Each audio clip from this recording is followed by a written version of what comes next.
au Final Four 2016 où News Basket Africa est présent à Berlin, à Mercedes-Benz Arena pour vous faire vivre cette compétition la plus prestigieuse de toutes les compétitions européennes. Alors cette année, 4 belles équipes, à savoir le Lokomotiv Kuban, le CSKA Moscou, le Fenerbahçe Bulgar, voté par Zeljko Obradovic, y compris l'équipe espagnole de Victoria, tenteront dans les prochains jours, c'est-à-dire à partir de demain jusqu'au dimanche, de succéder au Real Madrid qui avait remporté la compétition à Madrid même l'année dernière. Alors, on se pose encore la question de savoir quelle est l'équipe favorite de cette compétition. Il faut noter que le Fenerbahçe Ulker de Zeljko Obradovic part favori de la compétition parce que cette équipe possède non seulement des atouts de très grande classe, des joueurs très expérimentés, à savoir Kostas Sulukas, y compris une base arrière assez expérimentée. On a avec nous Maurice Beina, qui est le consultant de News Basket Africa, qui va essayer de nous en dire plus. Alors Maurice Beina, bonjour. Bonjour, monsieur. Maurice Beina, vous êtes au Final Four de l'Euroleague, je ne sais pas, pour la 10e fois. Alors dites-nous, essayez de nous dire un peu plus sur le tableau de cette année, sur les 4 équipes qui tenteront bien évidemment de succéder au Real Madrid. Ben, c'est simple. L'avantage du Final Four, c'est que quand on arrive ici, les 4 dernières équipes, c'est clairement la crème de la crème. C'est ce qu'on a sorti de mieux cette année. Il est clair qu'il y a les personnes qui sont habituées à être là. On a la possibilité cette année également d'avoir des surprises. Je pense que si on se rapproche du tableau, on sait que CSKA continuellement arrive ici, donc on va dire est l'habitué du coin.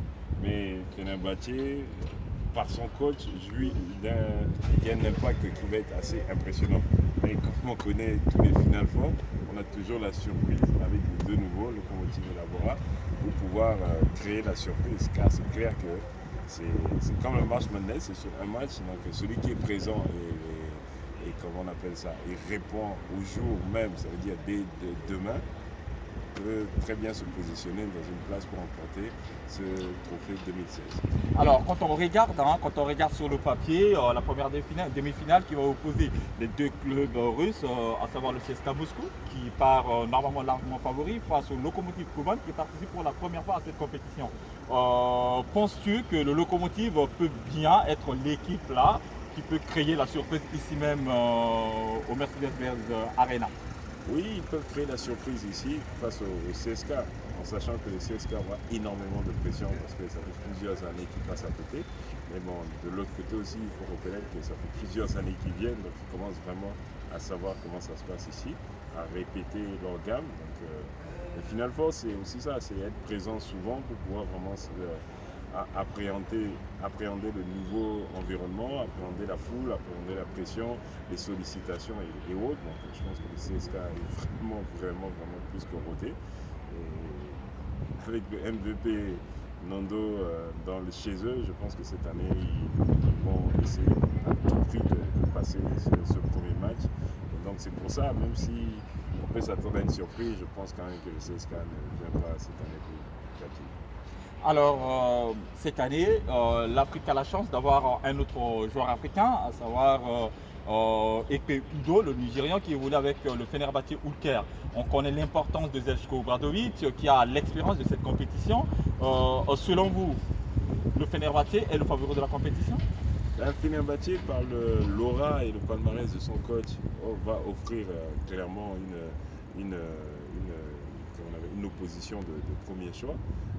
On parlait tout à l'heure de bien appréhender l'environnement du Final Four qui est assez spécial.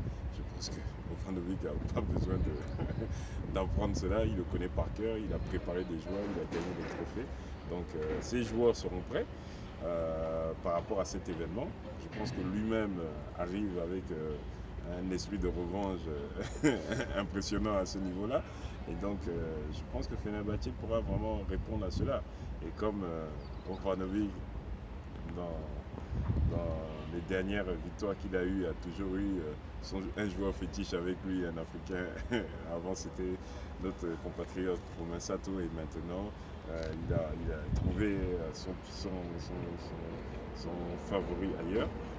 Je pense que l'Afrique va être encore représentée cette année et ça sera le cas dans les années à venir.